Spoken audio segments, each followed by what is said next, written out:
from the Air Force flew in circles watching flood patterns and ice flows. The North Dakota National Guard has 2,400 guardsmen engaged in the flood fight across the state. There was also an article indicating that most of the people on the Minnesota side of the Red River in Moorhead do not have flood insurance. We have a picture here that was snapped outside the White House on Friday. These are bank executives from the major bank. Ken Lewis is there, Mr. Chenault is there, a couple of others. They're obviously in a little bit of a happy mood. They emerged from the Friday meeting with President Obama, pledging to cooperate with his effort to steer the economy out of its mess. Bank executives said the tone of the more than 90-minute meeting was open and cordial, with both sides looking to move beyond recent divisive rhetoric. According to Ken Lewis of Bank of America, we're just in this together. There's still some hard work to do, but it was a pleasant meeting. The White House spokesperson Robert Gibbs called the get-together a good, productive, and frank conversation.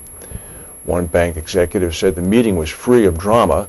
He said the president acknowledged that the past few weeks have been rough for banks, but made clear that the general public is angry over excessive compensation. He asked the banking industry to help rein in the issue. Bank presidents agreed that they had to make clear that they understood the public's concern over taxpayer-funded bailouts, but they said they need firm rules that don't change with the political winds. According to Robert Kelly of New York's Mellon Corporation, the Bank of New York, we don't know all the details of the new plan, but we think it's really encouraging. We think it's a really encouraging first step to get the plan out there. We need to hear the details. I think there'll be a lot of interest in them. The CEO of U.S. Bancorp, Richard Davis, said a proposal to tax bonuses paid to employees of companies that accept government aid was not discussed at the meeting. Interesting. Well, in AIG, you can always count on something with AIG, especially on a Monday. They apparently have cut or delayed payments to some of their real estate ventures, potentially leaving the developers and their bankers in the lurch. The Wall Street Journal is reporting this today. The Journal cites people familiar with the matter saying that AIG had halted payments to an Alabama shopping center developer, Alex Baker, putting some 15 banks at risk of exposure to bad loans. AIG has offered a settlement, but a person close to the bank said that the lenders were unlikely to accept it. Affiliates of another developer, Mitchell Morgan Management, sued AIG in February for missed and delayed payments. A spokesman for AIG told the Wall Street Journal that AIG and Morgan have agreed to suspend litigation for 60 days to negotiate a possible settlement. AIG Global Real Estate, an arm of the insurance company, has interest totaling more than $23 billion across 53 million square feet of real estate. Spending at AIG, of course, is being monitored closely by the Federal Reserve because the government owns about 80% of the company. AIG and Baker and Morgan were not immediately available for comment. The stock market remains down about 280 points. We'll go to a word from our sponsors.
This is sort of big news. It's being reported by Business Insurance this morning.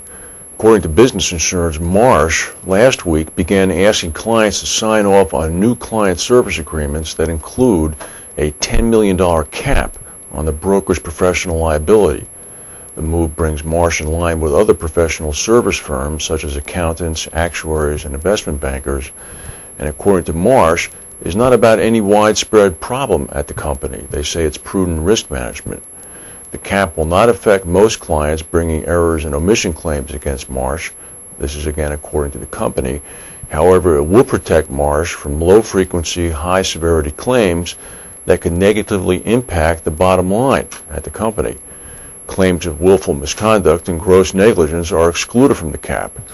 The provision is a global directive of the parent company, Marsh & McLennan, Inc., and will be implemented across all of its business units, starting with Marsh's middle market and large account business in the